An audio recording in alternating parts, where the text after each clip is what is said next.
एक उन दिनों डिप्टी कलेक्टर थे यहां के, मथुरा के। जन्मभूमि उनकी सुल्तानपुर की थी, अयोध्या के पास की। तो उनका नाम था राज नारायण सक्सेना जी।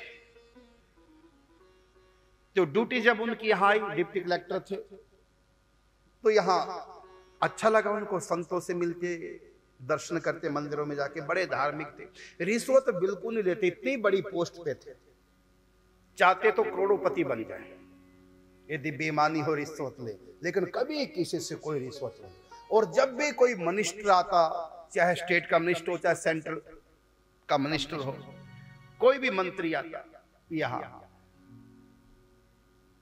तो इनकी ड्यूटी लगती थी कि हमको दर्शन कराओ मंदिरों के, जो भी दर्शन करने ब्रज में आते।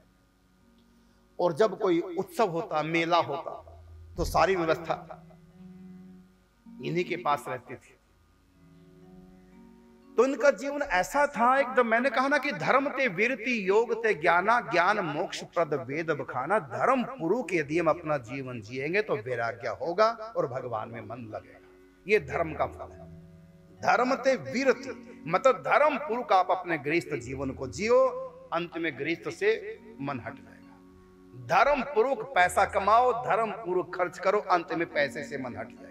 धर्म पूर्वक पत्नी से संपर्क करो, अंत में पत्नी से मन हट जाएगा। मतलब धर्म पूर्वक यदि रिश्तों को निभाओगे, इसका लाभ होगा। धर्म पूर्वक कमाओगे, धर्म पूर्वक खर्च करोगे, धर्म के अनुसार जीवन जियोगे, इसका फल यह है कि संसार से मन हट करके भगवान में लग जाएगा। यदि पाप पूर्वक जीवन जी रहे हो, मरते दम तक भी संसार से मन हटने वाला नहीं।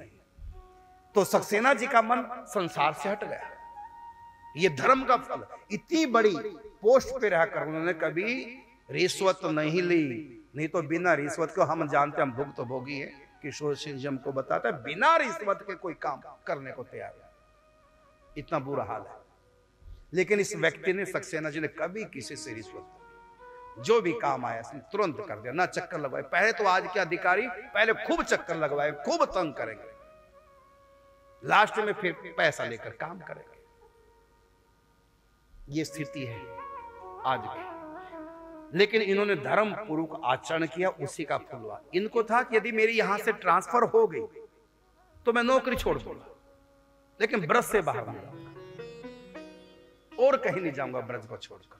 यह है धर्म का फल। अंत में रिटायर हो गए यहां से, फिर ब्रजवास ले लिया।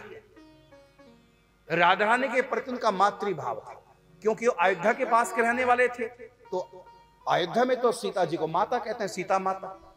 तो सीता माता है तो सीता के प्रति माता का भाव। जो सीता जी है वही राधा रानी है, जो राम है वही कृष्ण है। तो उनके मन में राधा रानी के प्रति वही भाव रहा, माँ का। और माँ के प्रति उनकी विशेष ममता राधा रानी के प्रति होगी। ये उनके धर्म का फल था। मैंने संसार से मन हट गया और भगवान में लग गया। अब राधा रानी को माँ के भाव से, लेकिन ब्रज में ऐसा किसी का भाव ही नहीं है माँ का राधा रानी के प्रति। अयोध्या में तो है, लव कुश की माँ है तो सबकी माँ है, सीता माता है। लेकिन सीता राधा माता तो कोई नहीं कहता। उनका भाव सीता वाला था राधा रानी के प्रति, राधा मेरी माँ है। लेकिन यहां उसको पुष्टि नहीं मिलती थी। ब्रजवास ले लिया, बरसाने में रहने लगे, शिव जी के मंदिर के नीचे कुटिया बनाकर। वो झाड़ू लगाते, इतनी बड़ी पोस्ट पे। बाद में छोड़ दिया सब कुछ पे, यहां झाड़ू लगाते, सेवा करते अब धन से। और बस एक बात उनको अखरती थी कि यहां मेरे भाव की पुष्टि नहीं होती। अपनी मन की बात किसी संत से की, संत ने कहा, राम राम, सीता की, राधा रानी के पति मां का भाव, ये ब्रज में भाव नहीं भाई। राधा रानी किसकी मां है? यहां पे तो पुत्री मानो या सखी मानो या स्वामिनी मानो, लाडो मानो। ये तो ब्रज से बाहर का भाव है, ब्रज का भाव नहीं। तो राधा रानी को कोई मां नहीं ब्रज में मानता, ना ये मां बनी, ये पत्नी नहीं है, ना ये पत्नी है, ना ये मां है। ये तो प्रिया प्रीतम की जोड़ी है, ये तो हमारी स्वामिनी है। तो उन्होंने मना कर दिया, यहां तो कह दिया अपराध है ये। अब उनको इतना दुख हुआ। लेकिन जिस संत ने कहा, तो संत भी बड़े ऊंचे महापुरुष थे, अब वो रोए रहे, उनको लगा कि मैं माँ के बिना रह नहीं सकता, माँ कहे बिना नहीं रह सकता, अब मैं माँ ही नहीं कहूंगा, अपनी माँ को माँ नहीं कहूंगा। अब उनका इतना प्रगाढ़ माँ का भाव हो गया राधा रानी के प्रति। ये किसका फल था? धर्म पूर्वक जीवन जिया, कभी रिश्वत मिली, संतों का संग किया, सेवा की, ब्रजवासियों की, संतों की, उसी का फल था।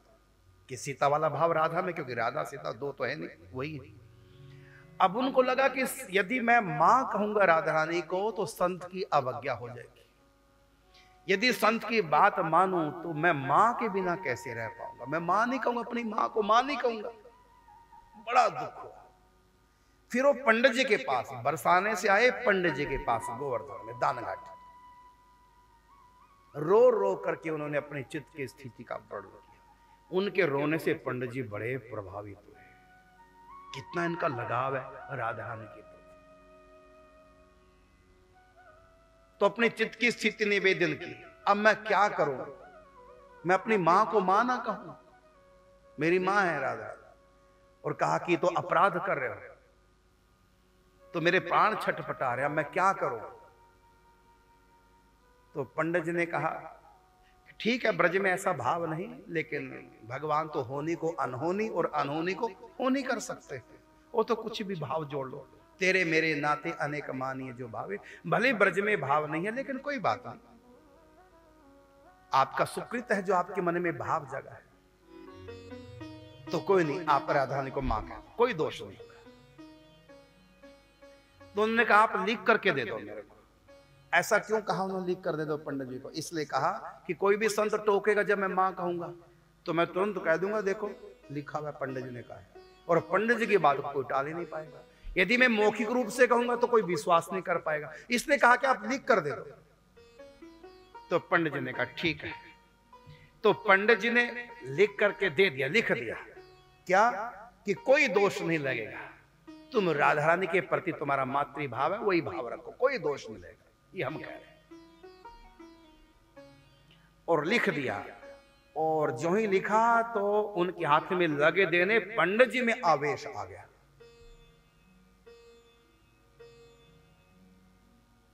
और पंडित जी में जो ही आवेश आया, पंडित जी किसी के सर पे हाथ नहीं रखते थे, आशीर्वाद दिया करते थे, पंडित जी तो सबके आगे हाथ जोड़े रहते थे।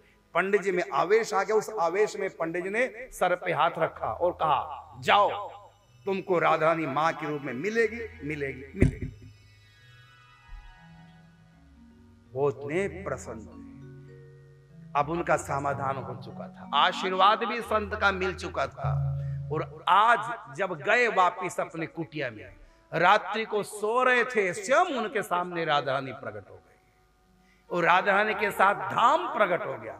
सुंदर सिंहासन पर राधा रानी बैठी हुई है, और इनको जगाया, और जो ही ये जगे उनको पकड़ के राधा रानी ने अपने गोद में भर लिया और उनको सहलाने लगी, जैसे माँ अपने बेटे से प्यार करती है।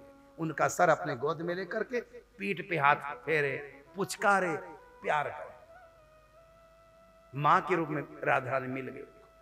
अच्छा बताइए, यदि कहीं इनका प्रेम था इसलिए राधा रानी मिली है, तो आज ही क्यों मिली, पहले क्यों नहीं मिली? ये व्यक्ति कब से रो रहा था, जब से सुना है कि मैं मां नहीं कह पाऊंगा, तब तो राधा रानी नहीं आई, ये आज ही क्यों आई?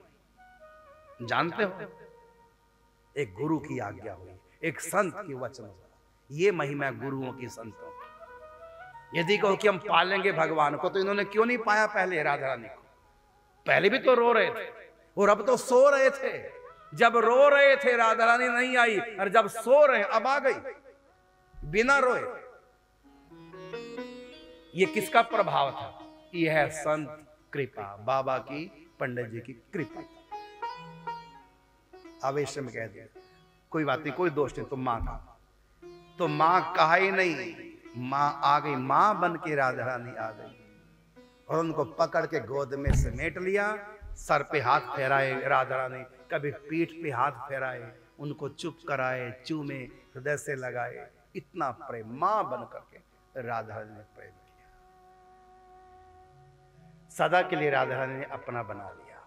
उसके बाद राधा रानी जब अंतर्धान हो गई, रात भर रोते रहे, वहीं से पैदल चल के पंडित जी के पास आए। रो रो करके पूरी कथा बताई। इधर पंडित जी भी रोए, हमारी लाली ने हमारी बात मान ली, लाली ने हमारे वचन की लाज रख ली।